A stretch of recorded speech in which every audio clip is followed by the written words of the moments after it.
What up, y'all? Vegan Bae here. Yeah, that's what we going with. Vegan Bae. I think that encapsulates everything. So, but you can still call me 2AQ, sexy chocolate, whatever. Vegan Bae it is. We stepping a little bit away from the sports performance, more into the personal development side, right? So if you've been watching this far, if you've checked out my more than an athlete, 100 to 0 credit video, you heard me speak about my credit potentially going down due to me maxing out or allowing someone to max out one of my credit cards, and GC Services reporting to my account, reporting to the credit bureaus. So they did in fact report it, and my credit shot down 40, I think it was 45 or 44 points. And I swear I was heated. I was on the phone with them for like 6 hours. Like, can y'all take that off? Like, that's not right. I just paid y'all, and y'all still reporting it as a derogatory mark. I didn't understand. So one of the guys, he was getting agitated with me. I'm like, well, you sound like you're tired, so put me on the line with somebody else. I ended up speaking to somebody else, but I think it was the same person. He probably just changed his voice. And he tried to get me to settle. Or he said I didn't qualify for a settlement. So then I'm like, all right, there's no way out of this. I'm just gonna have to pay it. At that time, the balance was $1,330 something, I think.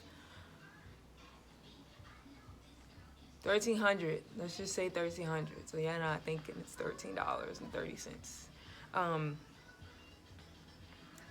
And so he was like, well, we can give you to the 27th to figure out how to get the money up so that when we report it again, it doesn't show up as a negative mark. I'm like, I've never heard of nobody reporting on a weekly basis. Like, nobody's paying y'all on a weekly basis, so how y'all reporting on a weekly basis?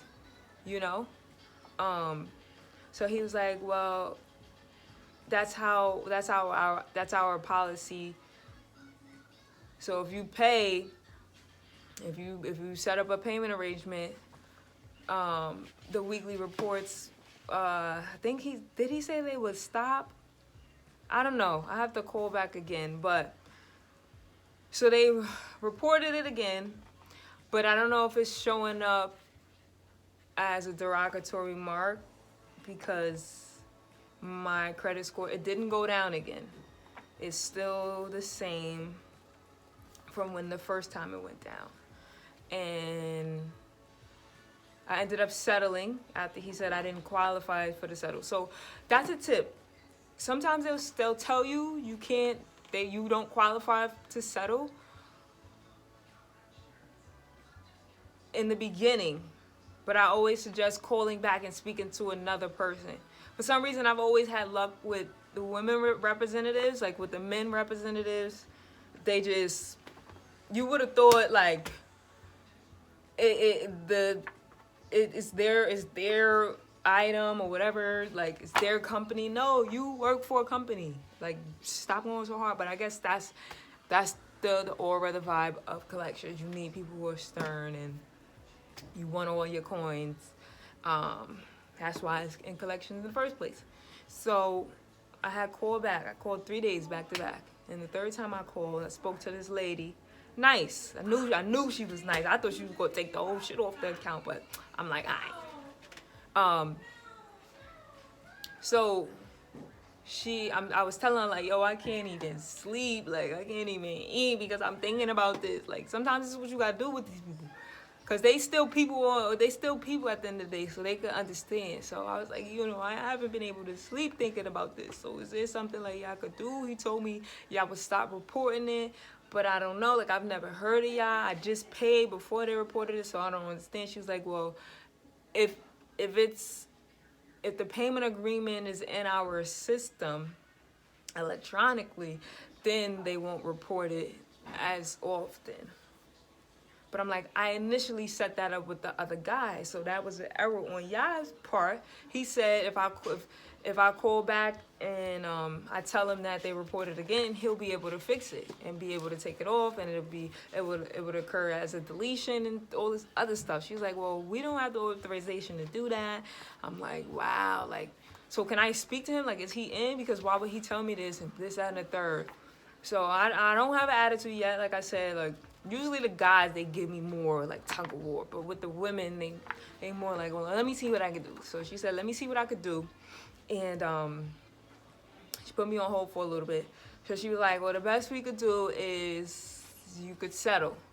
So instead of having to pay $13.35, we'll bring it down to $9. I think she said $9.13.50. So I'm like, oh, I jumped on that. I'm like, all right, so how much I gotta pay today? She's like, well, the agreement only will allow you to make three payments of $300. First month $300, second month $300, last month $315, the remaining balance. I'm like, all right, boom. So luckily I had my credit card. Thank you, Discover. And they allow you to do cash advances, because I didn't want to use any of my cash that I had. So I'm like, all right, let me just use this for the cash advance and just pay them like that. So I do the cash advance, I pay them. And for the most part, my score is still at a 660. But I'm grateful that I made the payment, because that's really how the credit game goes. It's gonna fluctuate. Like unless your assets outweigh all of your liabilities, it's gonna fluctuate. Especially being a regular person, like your assets, like I said, it's gonna have to outweigh your liabilities. And right now I have more liabilities than assets, so I gotta take from here to put there until I have a surplus amount to where, you know, we're not really doing a take I owe you thing, right? So I made that $300 payment. I feel so good because they just reported it again, but my credit score didn't move, so very thankful. But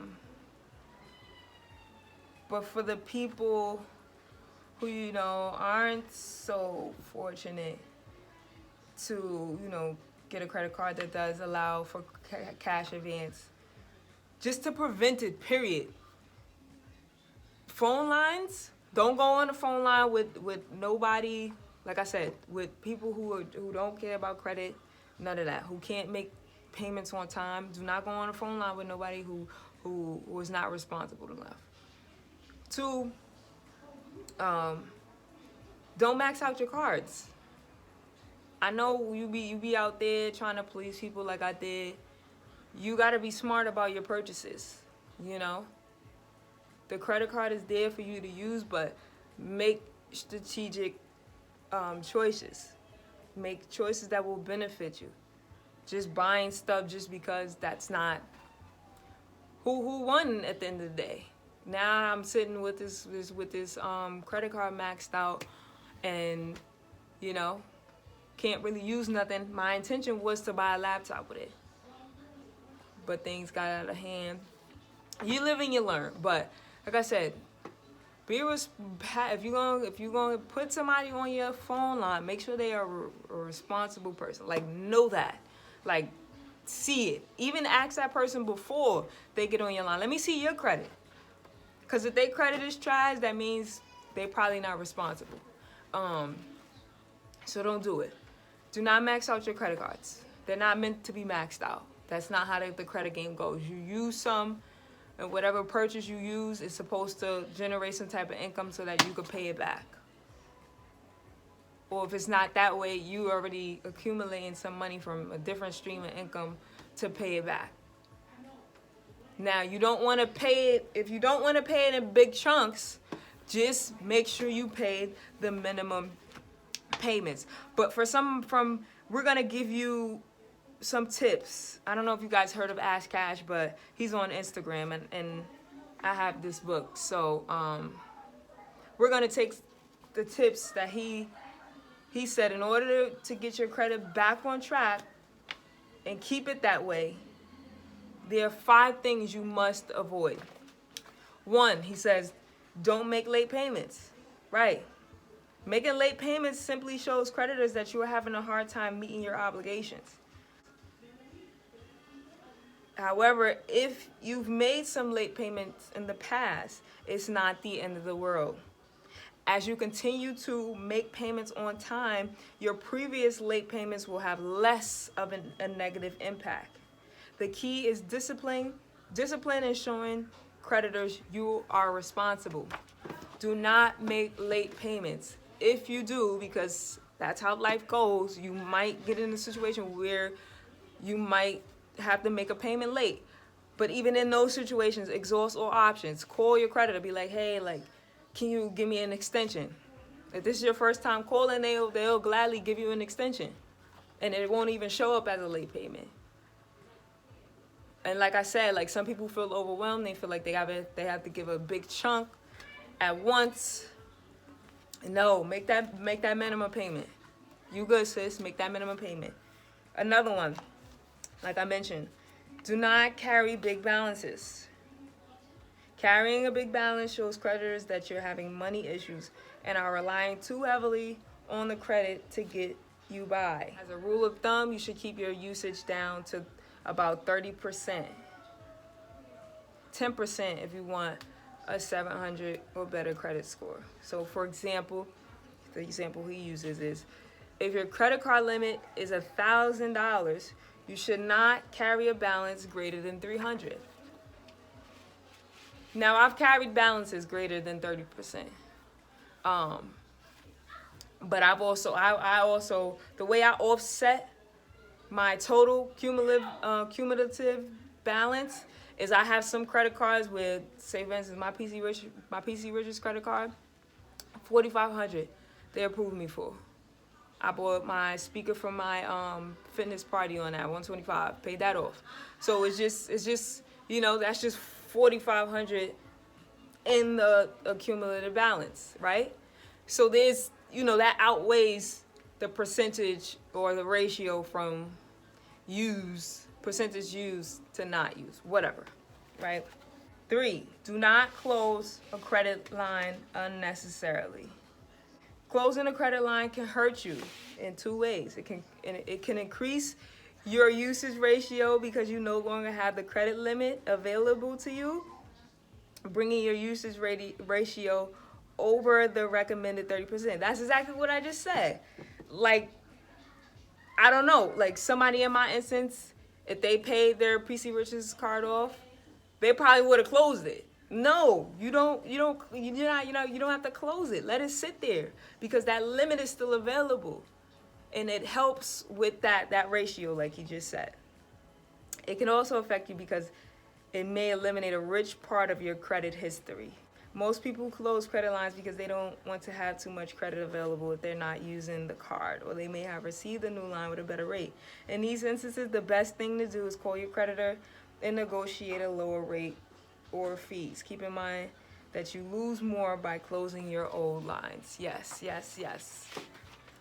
Keep them lines open. That's why it's important to get credit cards that make sense. I have a Walmart credit card. You can get groceries from there. You can get electronics. You can get clothes. Like, why would I close that? You can use that in multiple areas of your life. So I'm leaving that open. PC Richards, like I said, I'm going to be purchasing a laptop on that soon. Why would I close that? They have many other electronics on there that you can use. Probably going to be moving into a home soon. Like, you could buy a TV. Like, come on. Not closing that. Get credit cards that make sense. All them other things that you can't really use and it's from materialistic stuff, I don't advise that you open those types. So stick with the Walmarts, the Targets, them stores where you can get little things from that are necessities. Okay?